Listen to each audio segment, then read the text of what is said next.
अब आपके शहर खंडवा में पाएं घर बैठे फ्री होम डिलीवरी के साथ ताजी सब्जियां, किराना सामग्री, बेबी केयर प्रोडक्ट्स, ब्रांडेड आटा दाल चावल, ब्रांडेड मसाले, इंस्टेंट फूड, नूडल पापड़ अचार, पर्सनल केयर प्रोडक्ट्स, बिस्किट एवं स्नैक्स, मोबाइल एवं एसेसरीज, बैंकिंग सामग्री और भी बहुत कुछ, और वो भी वाजिब दाम में। तो देर किस बात की, फ्रेश डील एप्लीकेशन को अभी डाउनलोड कीजिए गूगल प्ले स्टोर पर और बनिए हमारे साथी। खंडवा जिले में मुख्यमंत्री शिवराज सिंह चौहान द्वारा दबाए गए एक बटन के बाद पूरे प्रदेश के जिले के किसानों के खातों में इंश्योरेंस का पैसा ट्रांसफर हुआ है। खंडवा में भी इंश्योरेंस का पैसा ट्रांसफर हुआ है, लेकिन किसानों की नाराजगी इस बात को लेकर है कि कुछ किसानों के अकाउंट में बहुत ही कम राशि ट्रांसफर की गई है, जो बिल्कुल भी न्यायोचित नहीं है, ऐसा किसानों का कहना है। दूसरा विषय यह रहा कि बहुत सारे ऐसे गांव छूट गए हैं जहां पर नुकसान हुआ था, लेकिन उन गांव के एक भी किसान को इंश्योरेंस का पैसा नहीं मिला है। इसी बात से नाराज होकर जिले में किसान संगठन अपना विरोध दर्ज करा रहे हैं और प्रशासन शासन को इस संबंध में अवगत करा रहे हैं। आज राष्ट्रीय किसान मजदूर महासंघ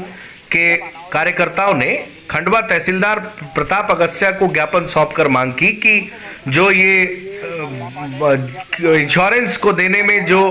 दिक्कतें हैं, खासकर किसानों के नाम छोड़ दिए गए हैं, कई गांव के गांव छोड़ दिए गए हैं और बेहद कम राशि ट्रांसफर की गई है, इसमें तत्काल सुधार किया जाए और किसानों को आर्थिक मदद कर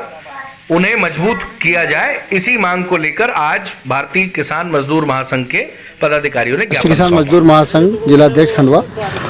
हम यहाँ पर आए हैं कि हमारे जो गांव हैं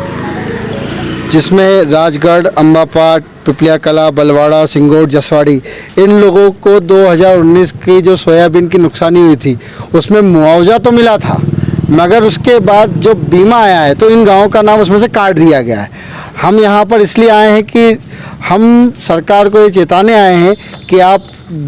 जब आपने सर्वे करवाया था तो आपने मुआवजा दिया है उसका, तो हमारी नुकसानी हुई थी तभी तो मुआवजा मिला है। अगर हमारी नुकसानी के बाद भी हमें फसल का बीमा नहीं मिलता है तो हम सोमवार मंगलवार में खंडवा में एक उग्र आंदोलन करेंगे और इसमें जो भी नुकसान होगा, अगर कोई संपत्ति की हानि होती है तो सरकार की जिम्मेदारी होगी इसमें।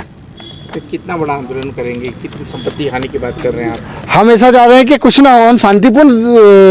आंदोलन करना चाह रहे हैं, मगर क्या होता है कि अभी जैसे दिल्ली में हुआ कि कुछ किसान नेताओं पर जबरन उन्होंने आरोप मर दिए और उनके ऊपर लाठीचार्ज हुआ है, वो भी लोग शांतिपूर्ण आंदोलन कर रहे थे तो भी लाठीचार्ज कर दिया गया। तो हम ये नहीं चाह रहे हैं कि लाठीचार्ज हो या कोई गलत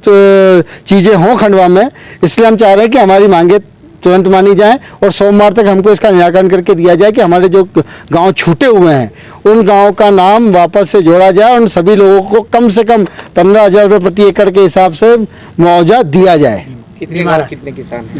ये लगभग 8 से 10 गांव के, अभी हमारे पास जो डेटा है वो 8 से 10 गांव का है। ऐसे और भी गांव छूटे हुए हैं और जिन किसानों को 2-2, 3-3 रुपये का मुआवजा है वो सोमवार को आपसे संपर्क में आएंगे और वो लोग भी खंडवा में आकर आंदोलन में भाग लेंगे। क्या नाम आपका? सौरभ सिंह कुशवाहा।